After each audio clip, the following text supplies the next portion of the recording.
Chemical calculations involving stoichiometry and concentration.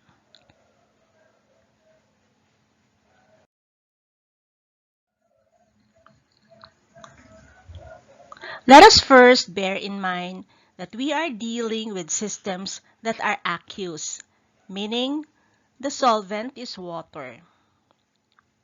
Much of the chemistry that affects us occurs among substances dissolved in water, such as salts, proteins, carbohydrates, etc.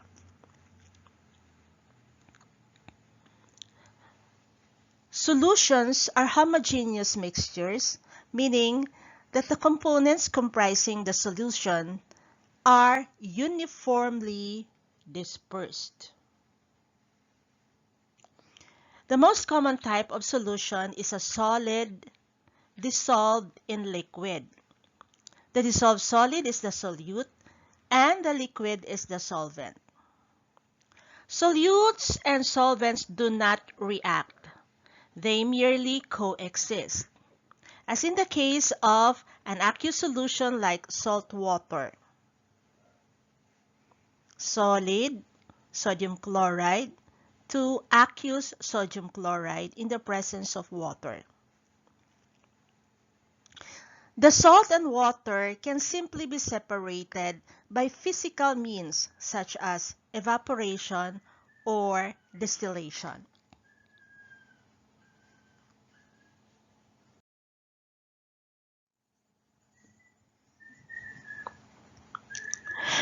Chemical reactions often take place when two solutions are mixed.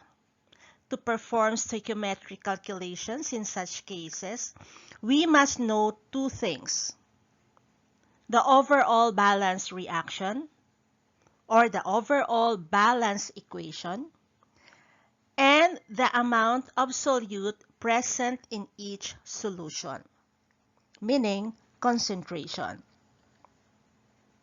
The concentration of a solute describes the number of solute ions or molecules per some unit volume of solvent.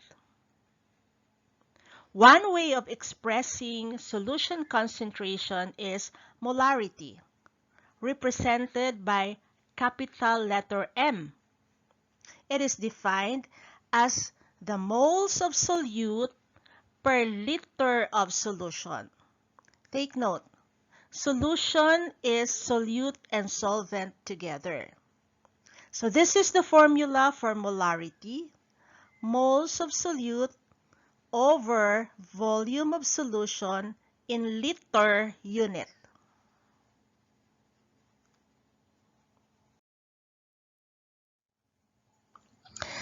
This is an illustration of how a 250 ml of 1.43 molar ammonium dichromate is prepared.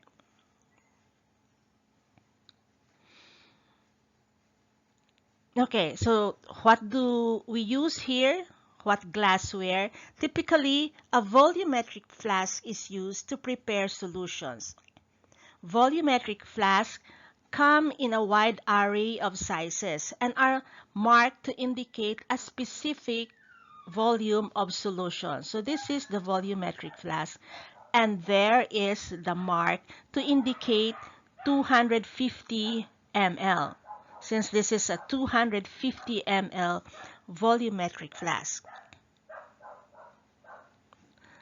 So we are preparing 250 ml of 1.43 molar ammonium dichromate. So it is done by adding the appropriate mass of salt to 250 ml volumetric flask and filling up to the mark. So take note, the mass of ammonium dichromate is carefully measured. Take note of the mass reading. So it is placed in the volumetric flask, after which water, in this case the solvent is water, is added to make a 250 ml solution. Take note, of the remaining solvent in the graduated cylinder.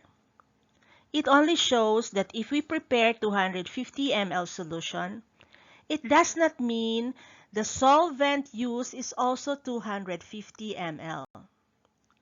Some amount is left behind.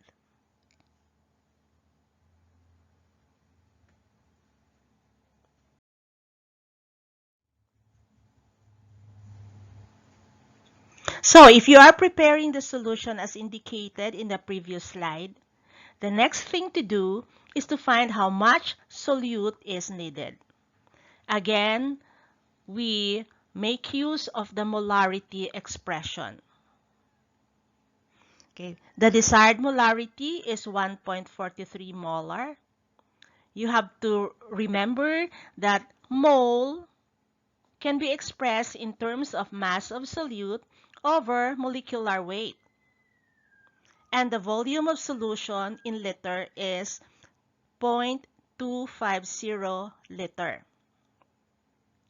Our problem is to find the mass that is needed to prepare this solution. So I can rearrange this equation so that I will put on one side x and all the known values on the other side.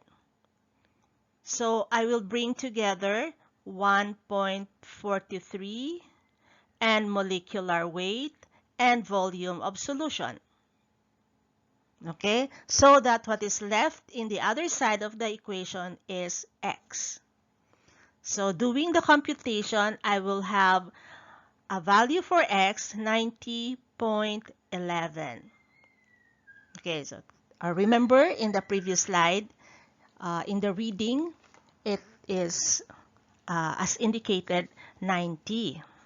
Okay, to obtain for molecular weight, what I did is I did not compute anymore for the mass of each element in the formula. I simply Googled for molecular weight of ammonium carbonate, and presto, Google gave me this value. And in addition to that, Google also showed me a picture of ammonium carbonate, or rather ammonium dichromate.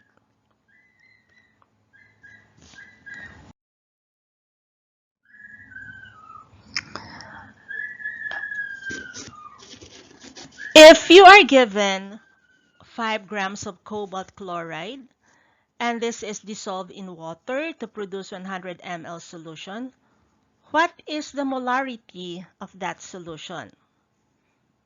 Then you convert mass to mole, 5 grams divided by 130 grams per mole.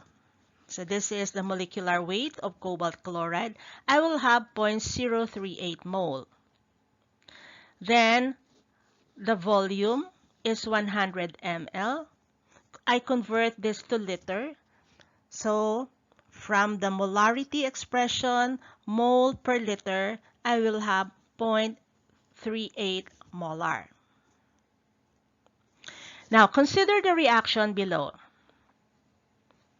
How many ml of cobalt chloride solution would be needed to completely react with 2 grams of sodium sulfide?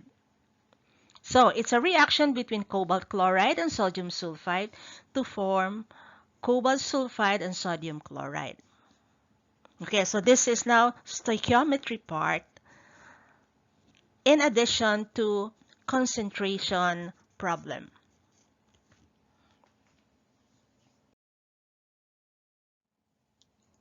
So this is now the stoichiometry part. I have the balance equation. Okay, it is very important to have a balance equation.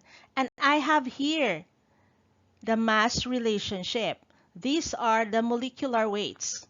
Molecular weight of cobalt chloride, this is 129.8, of sodium sulfide, 78, and so on.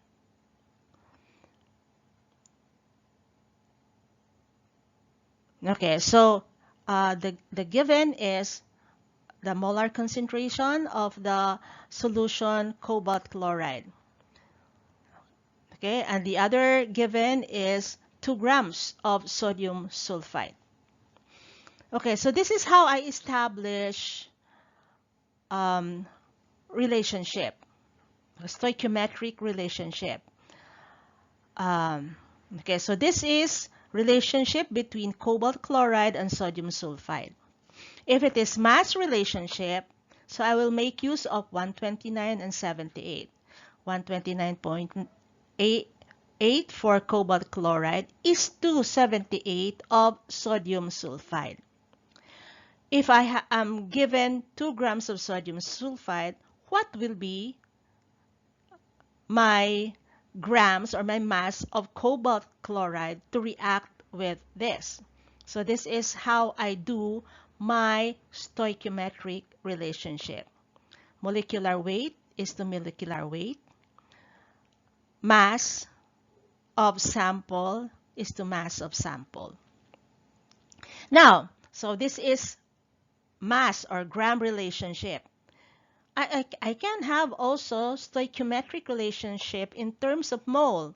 From the balance equation, we see that 1 mole of cobalt chloride reacts with 1 mole of sodium sulfide. So 1 is to 1 mole.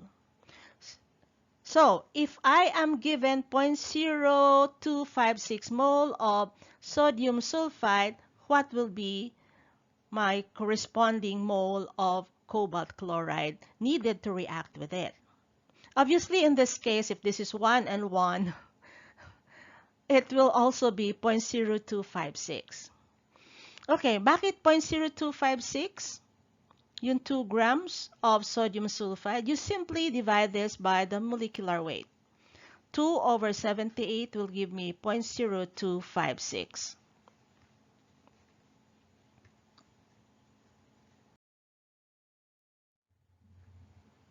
But the problem is to find the volume of cobalt chloride that will deliver the required amount.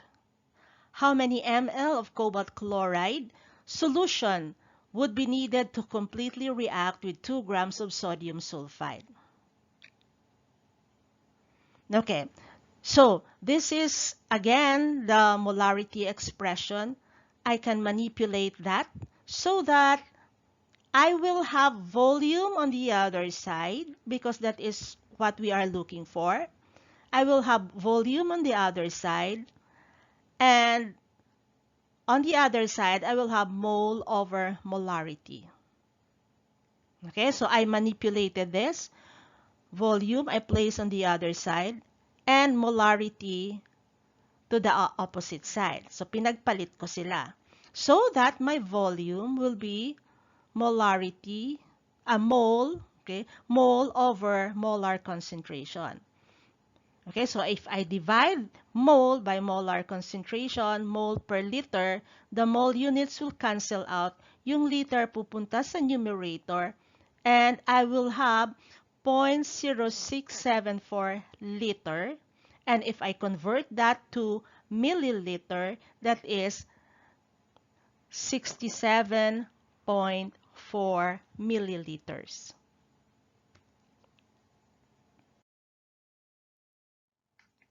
Another sample problem is the precipitation of calcium carbonate using sodium carbonate and calcium chloride. The molar concentration of reactants and volume used are given. So this is the balance equation. These are the molecular weights. So these are the mass relationship. From the molecular weight of sodium carbonate, 106, calcium chloride, 110.98 or 111, and calcium carbonate, 100.09. These are the given.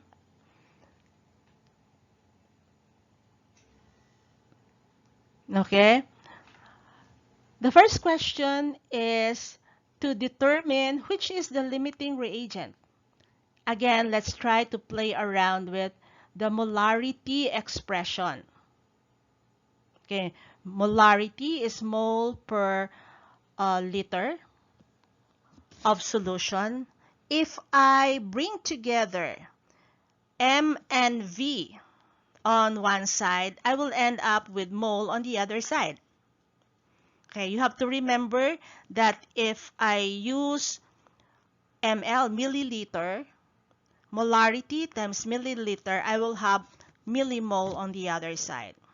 If it is molarity times V in liter, I will have mole on the other side. So if I do this computation using these values and these values, I will have 0.0194 mole of sodium carbonate, and the other is 0.02 mole of calcium chloride. So to decide which is the limiting reagent, obviously, yung konti. Okay, so sodium carbonate is the limiting reagent. This is the excess reagent. Now, to decide how much of product is expected to be formed, you have to make use of the relationship between the limiting reagent and the product. So this time, ito at ito naman ngayon. So it's sodium carbonate is to calcium carbonate. Now, if we are using 0.0194 mole of sodium carbonate, and you know that is the mole-mole relationship is 1:1. So it means I will also be producing this amount in mole of calcium carbonate. I will be producing 0.0194 mole of calcium carbonate in the product. But I am interested in mass, so I will convert 0.0194 mole times the molecular weight of calcium carbonate. I will have 1.942 grams. This is my theoretical yield. Okay, again, this is obtained from the limiting reagent na sodium carbonate. Okay, so this is my theoretical yield. My experimental yield is 1.84. So my percent yield will be experimental over theoretical times 100. 1.84 over 1.94 times 100. I will have a percent yield of 94.8%.